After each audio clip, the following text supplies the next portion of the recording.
Friends, मेरा नाम है वैभव और आप लोग देख रहे हैं करियर मित्रा के यूट्यूब चैनल को। दोस्तों, एम लक्ष्मीकांत जी की बुक को हम यहाँ पर कवर अप करेंगे और यहाँ से पढ़ेंगे भारत की राज व्यवस्था। ठीक है, इंडियन पॉलिटी, हिंदी इंग्लिश दोनों में चलेगा, so do not worry about language. ठीक है, कोई भी लैंग्वेज आपकी हो, हिंदी प्रेफर करते हो, अंग्रेजी प्रेफर करते हो, डजेंट मैटर, सब कुछ यहाँ पर चलेगा। समझ में आपको सब कुछ आएगा, एग्जामिनेशन में क्वेश्चंस आपसे नहीं छूटेंगे। ठीक है, सो सबसे पहला जो इसका पार्ट है वो है आपका कॉन्स्टिट्यूशनल फ्रेमवर्क यानी कि संवैधानिक ढांचा, और उसके अध्याय 1 यानी कि चैप्टर 1 जो कि हिस्टोरिकल बैकग्राउंड है उसको हम कवर अप करते हैं। सो आइए स्टार्ट करते हैं। पहला पार्ट इसका ऑलरेडी अपलोड हो चुका है, ये सेकंड पार्ट है, तो पहले पार्ट को देखने के लिए प्लेलिस्ट में जाइएगा, वहां पर जाकर देखिएगा। ठीक है, सो आइए स्टार्ट करते हैं सेकंड पार्ट। तो दोस्तों, प्रीवियस जो हमारा वीडियो था उसमें हमने बात करी थी ईस्ट इंडिया कंपनी जब तक रूल करा ईस्ट इंडिया कंपनी ने, तब तक कौन कौन से एक्ट आए, क्या कुछ उसके अंदर प्रोविजंस किए गए। बट अब 1858 यानी कि 1858 का भारत शासन अधिनियम, अब यहाँ से काफ़ी कुछ बदल गया, क्योंकि अब जो है जो एक्ट आए वो सम्राट का शासन उसके अंतर्गत आए। अब सम्राट का शासन का मतलब क्या है? सबसे पहले एक चीज़ समझिए कि 1857 में जो क्रांति हुई, 1857 की क्रांति, उसने बहुत कुछ बदल दिया। ब्रिटिश सरकार को, वहाँ की संसद को एक चीज़ क्लियर हो गई थी कि अब जो है ईस्ट इंडिया कंपनी आगे और रूल नहीं कर पाएगी।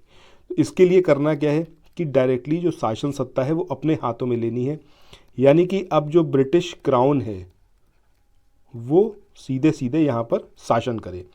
अब शासन करने के लिए इनको क्या चाहिए? अपना कुछ ऐसे नुमाइंदे चाहिए जो यहाँ पर रूल करें, यहाँ की सरकार जो है उसको देखें, उसको सुपरवाइज करें, उसे कंट्रोल करें, और वो रिस्पॉन्सिबल हो ब्रिटिश पार्लियामेंट के लिए। ठीक है, ब्रिटिश संसद के लिए रिस्पॉन्सिबल हो। इसके लिए क्या ज़रूरी है कि ब्रिटिश पार्लियामेंट की जो कैबिनेट है उस कैबिनेट का ही एक मेंबर हो, उसको यहाँ पर हम एक ऐसे पद के रूप में पद पर बिठाएं कि वो इंडिया में जो सरकार चल रही है उसको सुपरवाइज करे और उसको कंट्रोल करे। ठीक है, तो ये पूरी कहानी आप समझे कि 1857 की क्रांति का असर ये हुआ कि ईस्ट इंडिया कंपनी के शासन को समाप्त किया गया। अब यहाँ पर हिंदुस्तान में डायरेक्टली ब्रिटिश क्राउन के थ्रू रूल होने वाला था। अब ब्रिटिश क्राउन के थ्रू यानी कि जो रानी विक्टोरिया हैं उनके अंतर्गत सारी चीज़ें यहाँ पर चलनी थी। उसके लिए ज़रूरी ये था कि ब्रिटिश पार्लियामेंट का कोई मेंबर यहाँ पर एक ऐसे पद पर बैठे जो कि यहाँ की सरकार को पूरी तरीके से सुपरवाइज करे और कंट्रोल करे। सो जो एक कैबिनेट के मेंबर थे उनको ही जो है भारत का राज्य सचिव बनाकर यहाँ पर भेजा गया। अब एक नया पद यहाँ पर सृजित करा गया, भारत का राज्य सचिव। ठीक है, अब ये जो पद बना, इस पद का काम क्या था कि यहाँ पर जो सरकार है इंडिया में जो चल रही है उस सरकार को सुपरवाइज करें, उसे कंट्रोल करें, और ये डायरेक्टली रिस्पॉन्सिबल थे किसके लिए? ब्रिटिश पार्लियामेंट के लिए। बेसिक पर्पस जो 1858 का भारत शासन अधिनियम था, इसका ये था कि जो यहाँ की प्रशासनिक मशीनरी है, ठीक है, उस मशीनरी में जो है सुधार लेके आए, ना कि यहाँ पर जो शासन प्रणाली चल रही है हिंदुस्तान में उससे कोई मतलब नहीं था, कोई विशेष मतलब नहीं था। बेसिक पर्पस ये था कि जो एडमिनिस्ट्रेटिव मशीनरी है उसमें सुधार लाया जाए। तो जितनी चीज़ें थी जो कि एडमिनिस्ट्रेटिव पॉइंट ऑफ व्यू से थी उन सबको यहाँ पर बदला गया।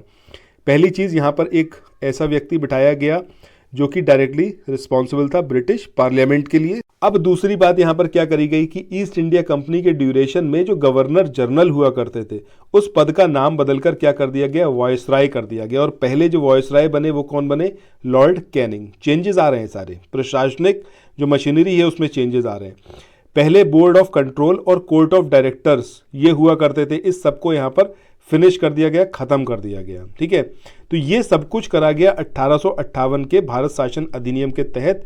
बेसिक पर्पस आपको समझ में आ चुका है क्या था कि जो प्रशासनिक मशीनरी थी उसमें फेरबदल करना था, और यहाँ पर जो हिंदुस्तान में सरकार चल रही है उसको डायरेक्टली कंट्रोल और सुपरवाइज करना था ब्रिटिश क्राउन के तहत। ठीक है, एक चीज़ यहाँ पर और समझने वाली है कि जो भारत का राज्य सचिव ये बने, इनकी सपोर्ट करने के लिए, इनकी हेल्प करने के लिए एक 15 सदस्यों की परिषद बनाई गई। अब ये जो परिषद थी ये एक सिर्फ सलाहकार की भूमिका में थी। ठीक है, मतलब ये कोई डिसीजन मेकिंग बॉडी नहीं थी, इनका काम था सिर्फ सलाह देना भारत का राज्य सचिव को, इसके अलावा कुछ और नहीं। लेकिन ये इतनी ज़्यादा पावरफुल थी, ठीक है, कि ये हिंदुस्तान में या फिर ब्रिटेन में किसी पर भी मुकदमा चला सकती थी और इस पर भी मुकदमा चलाया जा सकता था, दोनों चीज़ें थी। ठीक है, चलिए अब जो है हम मूव ऑन करते हैं नेक्स्ट जो एक्ट है उस। सो अभी हमने देखा कि 1858 का जो एक्ट था उसमें एडमिनिस्ट्रेटिव सुधार के लिए, ठीक है, जो प्रशासनिक सुधार थे, प्रशासनिक मशीनरी में जो सुधार था वो करने के लिए उसको लेके आए और बोला ये कि भाई ये जो है हम एक अच्छे शासन को देने के लिए हम एक्ट लेके आए हैं, कानून लेके आए हैं। इसके बाद के जो 3 एक्ट रहे 1861 का, 1892 का और 1909 का, इन तीनों एक्ट में एक चीज़ करी गई कि इंडिया के जो लोग थे, जो भारतीय थे, इनका पार्टिसिपेशन बढ़ाया गया शासन में। ठीक है, जो कानून बनाने की प्रक्रिया थी उसके अंदर यहाँ के लोगों को भी इन्वॉल्व किया जाने लगा।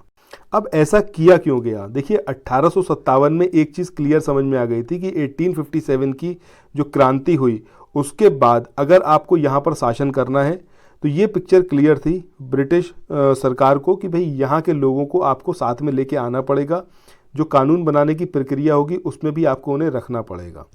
अब जब ये चीज़ क्लियर थी तो 1861 का जो ये एक्ट आया, इस एक्ट में सबसे पहले क्या करा गया कि कानून बनाने में भारतीयों को शामिल करने की शुरुआत की गई। अब ये शुरुआत कैसे करी गई? जो लॉर्ड कैनिंग थे, ठीक है, इनके पास कुछ तो ऐसे राइट होने चाहिए थे जिससे ये इंडियंस को अपने मतलब कैबिनेट जो इनकी काउंसिल थी उस काउंसिल में लेके आ पाए। इसके लिए इनको राइट दिया गया कि ये जो थे वो गैर सरकारी सदस्यों को नॉमिनेट कर सकते थे। ठीक है, तो इन्होंने 3 लोगों को नॉमिनेट करा। एक थे आपके बनारस के राजा, दूसरे पटियाला के महाराजा और तीसरे सर दिनकर राव। ठीक है, तो इन 3 लोगों को जो है इन्होंने नॉमिनेट करा, मतलब इनकी पावर्स बढ़ाई गई, इनके पास ये ताकत दी गई कि ये जो है कुछ गैर सरकारी सदस्यों को विस्तारित परिषद में, एक्सटेंडेड काउंसिल के अंदर मेंबर के रूप में नॉमिनेट कर सकते हैं। ठीक है, दूसरी चीज़ लॉर्ड कैनिंग को क्या दिया गया, वो ये इनको राइट दिया गया कि ये जो है एक अध्यादेश पारित कर सकते हैं, ऑर्डिनेंस पारित कर सकते हैं। उस अध्यादेश की बात करें तो ये 6 मंथ तक, यानी कि 6 माह तक जो था इसकी वैलिडिटी थी, मतलब 6 माह तक ये इनके द्वारा पारित जो जारी किया गया अध्यादेश था वो वैध रहेगा। ठीक है, ये इनको एक पावर दी गई। इसके बाद सत्ता का विकेंद्रीकरण, इसकी भी शुरुआत 1861 से हुई। जब हम बात करते हैं 1773 के रेगुलेटिंग एक्ट की, तो उस रेगुलेटिंग एक्ट के थ्रू क्या करा गया, जो कलकत्ता प्रेसिडेंसी थी तो उसके अंडर में लेके आ गए किसको, बम्बई वाली प्रेसिडेंसी को और मद्रास वाली प्रेसिडेंसी को। मतलब ये दोनों जो गवर्नर थे ये कलकत्ता के अंडर काम करने लगे, यानी कि सेंट्रलाइजेशन हो गया, केंद्रीकरण हो गया। बट यहाँ पर 1861 में ये सेंट्रलाइजेशन अब ख़त्म किया गया और ये जो कलकत्ता और बम्बई की प्रेसिडेंसी थी इनके अधिकार फिर से बहाल कर दिए गए, इनकी शक्तियाँ बहाल कर दी गई, तो सत्ता का विकेंद्रीकरण हुआ। इसके अलावा एक चीज़ हुई कि जो विधान परिषद थी, विधान परिषद का गठन करा गया, 3 विधान परिषद का। कहाँ कहाँ का? एक बंगाल, एक नॉर्थ वेस्ट फ्रंटियर और पंजाब। ठीक है, बंगाल में 1862 में, नॉर्थ वेस्ट फ्रंटियर यानी कि उत्तर पश्चिम जो प्रांत था यहाँ पे आपका 1866 में, और पंजाब की बात करें तो 1897 में यहाँ पर जो विधान परिषद थी इनका गठन किया गया। बाकी हमने देखा ही अभी कि वायसराय की शक्तियां थी इसमें इजाफा किया गया, अध्यादेश जारी करने की शक्ति इनको मिली किससे, 1861 का जो भारत परिषद अधिनियम था उसके तहत।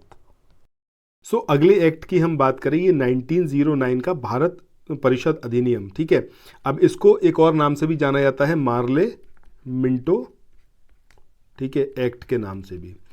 अब इसमें क्या कुछ करा गया, अभी तक जो हमने देखा कि धीरे धीरे क्या हो रहा था कि इंडियंस के पार्टिसिपेशन को बढ़ाया जा रहा था और कांग्रेस धीरे धीरे स्ट्रांग हो रही थी। 1906 का कांग्रेस का अधिवेशन हुआ, उसमें इस बात के लिए पुरजोर तरीके से कहा गया कि भारतीयों का जो है और ज़्यादा इसके मतलब जो शासन है उसमें इन्वॉल्वमेंट होना चाहिए। सो उसी का रिजल्टेंट था जिसमें यहाँ पर ये देखा गया कि जो विधान परिषद थी इसमें जो पार्टिसिपेशन था इंडियंस का उसको बढ़ाया गया, जो गैर सरकारी सदस्य थे उनकी संख्या को बढ़ाया गया। जब हम बात करते हैं केंद्रीय परिषद की, ठीक है, तो केंद्रीय परिषद में अभी जो पिछला एक्ट था उसमें बढ़ाकर संख्या कितनी करी गई थी, 16 करी गई थी गैर सरकारी सदस्यों की। उस 16 को बढ़ाकर कितना करा गया, 60 कर दिया गया। और जो प्रांतीय विधान परिषद थी उसमें संख्या समान नहीं थी, बट उसमें भी इंक्रीमेंट किया गया।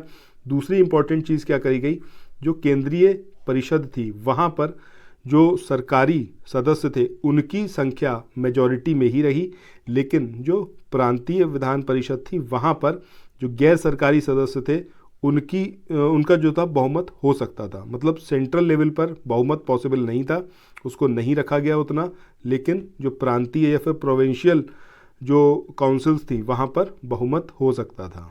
और इस एक्ट के थ्रू पहली बार किसी भारतीय को वायसराय और गवर्नर की कार्य परिषद के साथ जो था एसोसिएशन बनाने का प्रावधान किया गया। और पहली बार एक विधि सदस्य के रूप में एक भारतीय, जिनका नाम क्या है, सत्येंद्र, ये नाम ज़रूर आपको याद रखना चाहिए, सत्येंद्र प्रसन्न सिन्हा, ठीक है, प्रसन्न सिन्हा, इनको जो है एक लॉ मेंबर के रूप में वायसराय की जो कार्यकारिणी थी, कार्यपालिका थी, उसमें सदस्य के रूप में नियुक्त किया गया, ठीक है। और उन्हें क्या बनाया गया, विधि सदस्य बनाया गया, सत्येंद्र प्रसन्न सिन्हा, ये नाम ज़रूर याद रखिएगा। इसके अलावा सांप्रदायिक प्रतिनिधित्व का जो प्रावधान था वो इसमें करा गया, यानी कि मुसलमानों का जो रिप्रेजेंटेशन है वो कोई मुसलमान ही करेगा, मतलब मुसलमानों के लिए वोट करने वाले सिर्फ मुसलमान ही होंगे। तो ये जो सांप्रदायिक प्रतिनिधित्व था वो इसी के थ्रू स्टार्ट हुआ था, 1909 का जो भारत परिषद अधिनियम था। ये जो अधिनियम था इसने पृथक निर्वाचन के आधार पर मुसलमानों के लिए सांप्रदायिक प्रतिनिधित्व का प्रावधान किया। इसके अंतर्गत क्या था कि मुस्लिम सदस्यों का चुनाव मुस्लिम मतदाता ही कर सकते हैं। इस तरीके से क्या हुआ कि इस एक्ट ने सांप्रदायिकता को वैधानिकता प्रदान कर दी, यानी कि एक तरीके से कहें लीगल बना दिया उसको। और लॉर्ड मिंटो को सांप्रदायिक निर्वाचन के जनक के रूप में स्थापित कर दिया। मतलब लॉर्ड मिंटो को सांप्रदायिक निर्वाचन के लिए जाना जाने लगा क्योंकि इन्होंने ही इस चीज़ को यहाँ पर स्टार्ट किया था। इसके अलावा अगर हम बात करें तो presidency, corporation, chamber of commerce, विश्वविद्यालय और जमींदारों के लिए अलग प्रतिनिधित्व का प्रावधान भी इस एक्ट में किया गया। तो ये सारी चीज़ें थी इस एक्ट के बारे में। इसके बाद आगे मूव ऑन करते हैं।